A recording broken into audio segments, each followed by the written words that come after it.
আগেকার দিনে মা ঠাকুমা দিদিমাদের হাতের রান্নার একটা আলাদা রকম স্বাদ ছিল।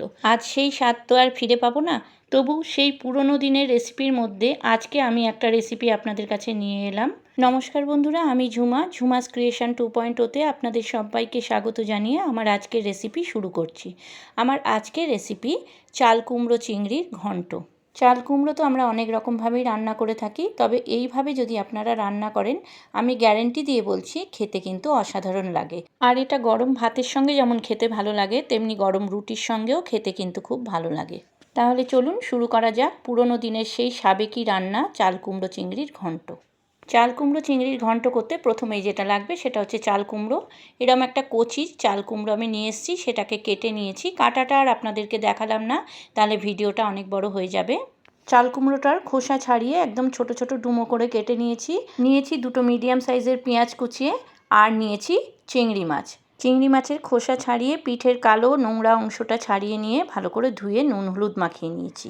চলুন এবার রান্নাটা শুরু করা যাক। তার জন্য ওভেনে কড়াই বসালাম। কড়াইতে 2-3 চামচ মতো সর্ষের তেল দিলাম। তেলটা গরম হলে আমি এতে সামান্য জিরে ফোড়ন দিলাম। ফোড়নটা একটু ভাজা হলে আমি এতে পেঁয়াজ কুচিটা দিয়ে দিলাম। পেঁয়াজ কুচিটা দিয়ে কিছুক্ষণ নাড়াচাড়া করব।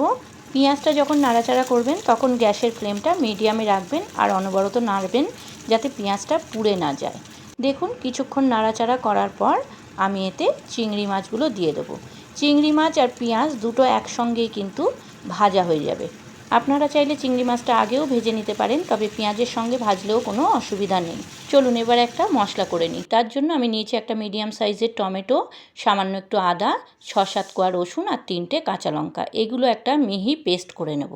আমার এই রেসিপিটা যদি আপনাদের ভালো লাগে বন্ধুরা, আমার চ্যানেলটাকে সাবস্ক্রাইব করে দেবেন, লাইক কমেন্ট শেয়ার করবেন আর পাশে থাকা বেল আইকনটা প্রেস করে দেবেন যাতে আমার ভিডিও আপলোড হওয়ার সাথে সাথে আপনাদের কাছে নোটিফিকেশান পৌঁছে যায়। আর পুরনো বন্ধুদের আমার অনেক ভালোবাসা আমার পাশে থাকার জন্য। যারা আমার চ্যানেলে নতুন এই রেসিপিটা দেখছেন তাদের কাছে আমার অনুরোধ, আমার চ্যানেলটাকে সাবস্ক্রাইব করে আমার পাশে থেকে যাবেন প্লিজ। আমিও কথা দিচ্ছি আপনাদের পাশে থাকব। দেখুন চিংড়ি মাছ আর পেঁয়াজ দুটোই কিন্তু ভাজা হয়ে গেছে। এবার আমরা যে মশলার পেস্টটা করে রেখেছিলাম সেটা দিয়ে দিলাম আর মিক্সার গ্রাইন্ডারে জার ধোয়া অল্প একটু জল দিয়ে দিলাম। এইবার এতে কিছু গুঁড়ো মশলা অ্যাড করব। এখানে আছে লঙ্কা গুঁড়ো, কাশ্মীরি লঙ্কার গুঁড়ো, ধনে গুঁড়ো, হলুদ গুঁড়ো আর জিরে গুঁড়ো। প্রত্যেকটা মশলাই কিন্তু হাফ চামচ করে আমি দিয়েছি। আর দিলাম হাফ চামচ নুন। এবার সব মশলাগুলো খুব ভালো করে কষিয়ে নিতে হবে। যতক্ষণ না মশলা থেকে তেল ছাড়ছে ততক্ষণ কিন্তু আমি মশলাটা কষিয়ে নেব। এখানে যেহেতু আমি কাঁচা লঙ্কা দিয়েছি তাই লঙ্কার গুঁড়োটা হাফ চামচ দিয়েছি আর কালারের জন্য কাশ্মীরি লঙ্কার গুঁড়োটাও হাফ চামচ দিয়েছি। দেখুন মশলাটা খুব ভালো করে কষানো হয়ে গেছে। এবার আমি চাল কুমড়োটা এর মধ্যে দিয়ে দিলাম। চাল কুমড়োটা দিয়ে খুব ভালো করে মশলার সঙ্গে কষিয়ে নেব। এখানে একটা কথা বলি, আপনাদের যদি খুব তাড়া থাকে আপনারা কিন্তু প্রথমেই চাল কুমড়োগুলো প্রেসারে একটা হুইসেল দিয়ে নিতে পারেন। তাতে একটু সিদ্ধ হয়ে যাবে, রান্নাটাও তাড়াতাড়ি হয়ে যাবে। আর তা না হলে মশলা দিয়ে কষানোর পরে সামান্য একটু জল দিয়ে প্রেসার কুকারে একটা হুইসেল দিয়ে নিতে পারেন। আমি কিন্তু সেটা করিনি, যেহেতু চাল কুমড়োটা একদম কচি তাই পুরোটাই কড়াইতে করেছি। দেখুন মশলা দিয়ে কষানো হয়ে গেছে। এবার কড়াইটা ঢেকে দিলাম। একটা জিনিস আমি স্কিপ করে গেছি, আমি কিন্তু জল দেওয়াটা দেখাতে পারিনি, হয়তো কোনো রকমভাবে ক্যামেরাটা আমি অন করতে ভুলে গিয়েছিলাম। মশলা কষানোর পর আমি এতে 4 কাপ জল দিয়েছিলাম। তারপর 15 মিনিটের জন্য কড়াইটা ঢেকে দিয়েছিলাম গ্যাসের ফ্লেম একদম লোতে রেখে। 15 মিনিট পর ঢাকা খুলে দেখলাম চাল কুমড়োগুলো সিদ্ধ হয়ে গেছে।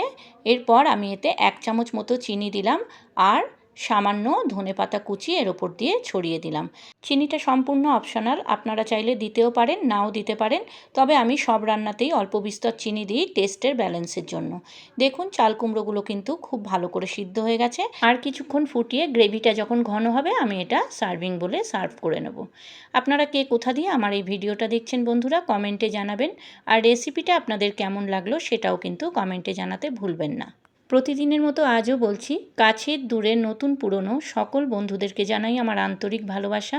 কারণ আপনারা না থাকলে আজ আমি এত দূর এগোতে পারতাম না, তাই আপনাদেরকে আমার অন্তর থেকে ভালোবাসা জানাই। দেখুন চাল কুমড়োর ঘন্ট প্রায় রেডি। এবার গ্যাস অফ করে একটা সার্ভিং বলে আমি এটা ঢেলে নেব। দেখুন তো হয়েছে না লোভনীয়, খেতেও কিন্তু অসাধারণ হয়েছে। আপনারাও একবার এইভাবে করে নিন, আপনাদেরও ভালো লাগবে। আপনারা যারা ফেসবুক থেকে আমার এই রেসিপিটা দেখছেন, আমার ফেসবুক পেজটাকে ফলো করে দেবেন। আর যারা ইউটিউব থেকে দেখছেন, আমার ইউটিউব চ্যানেলটাকে সাবস্ক্রাইব করে আমার পাশে থেকে যাবেন প্লিজ। আপনারা ভালো থাকুন, সুস্থ থাকুন। আবার আসবো আমি অন্য দিন অন্য কোনো রেসিপি নিয়ে।